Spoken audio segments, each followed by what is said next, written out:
So welcome to Pachyderm Path. This is the location for missions, and I absolutely love this one because it has one of my favorite animals in the entire world, pachyderms, elephants. So kids are going to get not only to see elephants, but they'll probably also use a new vocabulary word during VBS, so that's fun, of course. So elephants are located only in a few places in the world in the wild, so you get to choose what your location will be. We've chosen an African setting, so you get this great sweeping savanna with tall grasses that have a sandy, yellowy kind of color. You get to have a beautiful African sun and trees that are silhouetted. We went with a sunset look here that's very easy to do just by blending from red to orange to yellow as the sun actually is setting, but you'll see the color getting lighter as it moves up across the backdrop. This great sun we've made out of 2-inch foam. Now this is a 4 by 8 foot panel. You can find them at your hardware store. And what we have used to carve it is this little beauty right here. This is a crafter's hot knife. It's one of the cheaper ones. So you can look on Amazon and find one for about, 30, 35 bucks probably. And this is a great tool to have in your arsenal, especially when we're doing a theme like in the wild and there are lots of natural elements. So the way we did the sun is we actually wanted it to be taller than 4 feet, but not quite 8 feet. So we turned our panels on the side and then pieced together some other pieces so that we had one that was wider than 8 feet and about 7 feet tall. So we have actually put these pieces together, taped them together on the back, and used my favorite, construction adhesive. Now this is a heavy duty construction adhesive and it will hold just about anything.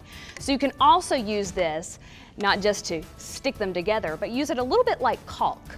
So after we put the pieces together, we filled in those edges with this, let it dry for a good 24 or 36 hours, and then you can start doing shaping with your hot knife. Now you'll notice these great striations that are running through the sun, and the way we've cut those is by just dragging it this way across the foam. So if I were to do it on this scrap, I would hold it not coming at it like this, but actually laying this side and dragging it across. Now once this gets hot, this melts away the foam really, really easily. So you'll see in the sun how we've had these nice wiggly striations as we've dragged this hot knife all the way through. Come back in and paint it. Keep adding in reds and oranges and yellows. There's even some black and a little bit of purple in this. There's even some pink. So you can mix them all together until you get the color of sun that you really want. Now I wanted to show you one other paint technique. I'm going to move this out of the way because you're going to want to mix up some sandy color like these grasses. I've used a bright yellow. It's actually the same yellow that I used for the giraffes that you'll see in the Bible study set. And I've mixed in a little bit of a taupe, it's a grayish, I think is what they call it. A little bit of gray, a little bit of brown mixed together to get kind of a tan color. So here's what it looks like. I've just mixed up some grass color, African grasses. And let's just pretend that this sheet has already been cut into the shape of my grass. I'm going to very quickly add a few little peaks here, because the trick to blending is you're going to want to work quickly. You need to work while the paint is wet. So this, we'll pretend again, is cut out. We actually used a 1/2 inch foam so that you get a little more flexibility. It's not so thick. We put it on a base, and you can see on the grasses we have done one in the back and a shorter one in the front so that we have a little bit of dimension built in. And I'm going to come back over where I've painted already because I want wet paint again. So are you seeing the grass shape taking shape? So again, we would cut this out. This one I probably would cut with a jigsaw and not with a hot knife so that I have a nice clean edge. So here we go. This is pretty well painted here. We've got our grass shape, and then I'm going to come back in with a darker color. You can use a dark brown, you can use an eggplant, that's very nice too.